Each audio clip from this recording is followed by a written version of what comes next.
Ready for SuperWeek. It's a lot more preparation. I'm definitely ready. I feel really confident.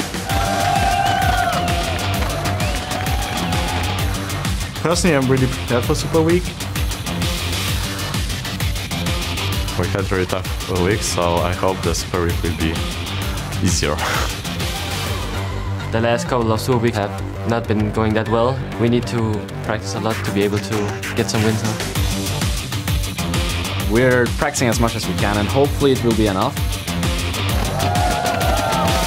We need to actually win a lot of games to have the better place in the LCS. Getting a win is really refreshing. I guess we want to feel that again and win the rest of our matches.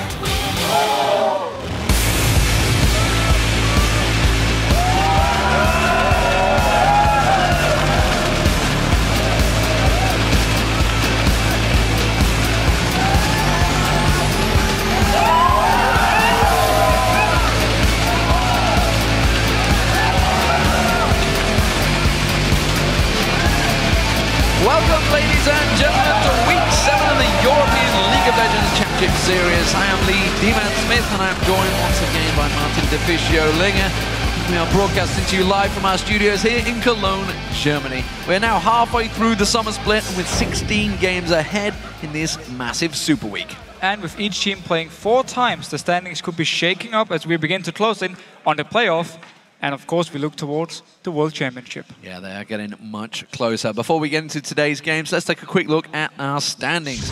First up, it is Alliance. They continue to be untouchable, and their 5-game winning streak has them in first place at 12 wins and 2 losses. SK Gaming are still in second place, although they are now 3 games off the pace at 9-5. And Millennium, they continue their run in third place, where they have 8 wins and 6 losses. And then we have Fnatic and SuperWeek now in a tie for 4th place with both 7 wins and 7 losses. And we've got 5 games coming up today as teams look to change that table. And we'll be starting out with Roccat versus Fnatic, and then it's going to be SK Gaming versus Gambit. And after that, we have the Copenhagen Wolves who will take on Roccat, followed by Millennium versus Fnatic, and we'll conclude the first day with Alliance going up against the Super Hot Crew. And we'll be keeping our eyes on these players throughout the week. First up for me, it is Tabs, and you know, we have to give him MVP last week because he had some fantastic performances. He really was excellent all season long as well, and will be the man to keep an eye on as Alliance look to increase their lead at the top of the table.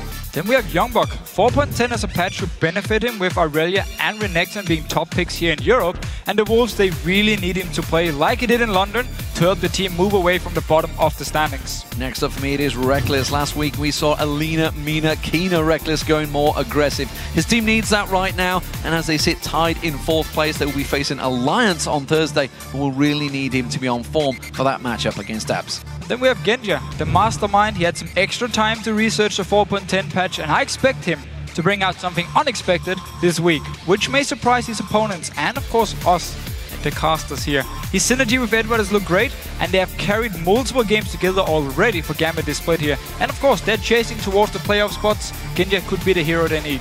You never know what you're going to get from Genja. Finally, for me, it is Soaz. I feel that the 4.10 patch should suit Soaz the most. We've seen a mix of bruisers and AP top laners, and he can play them all. I want to see how he spent his time adapting this week, and if he has anything new to show the world.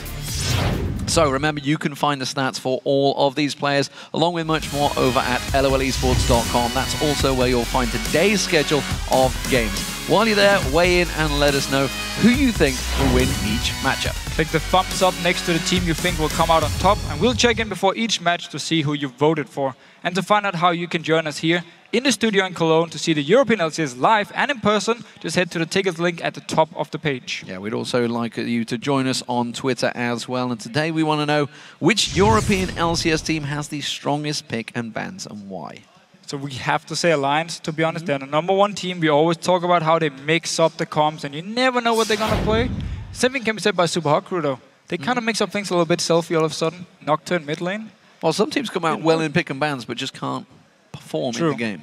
True. I like the Nocturne pick from SuperWeek. It was a smart idea. It just didn't work for them, of course. But we want to hear from you guys, to send your answers to us at LoLesports, along with the hashtag LCS, so we can highlight some of your responses later in the show. Now let's get things started off with our first match.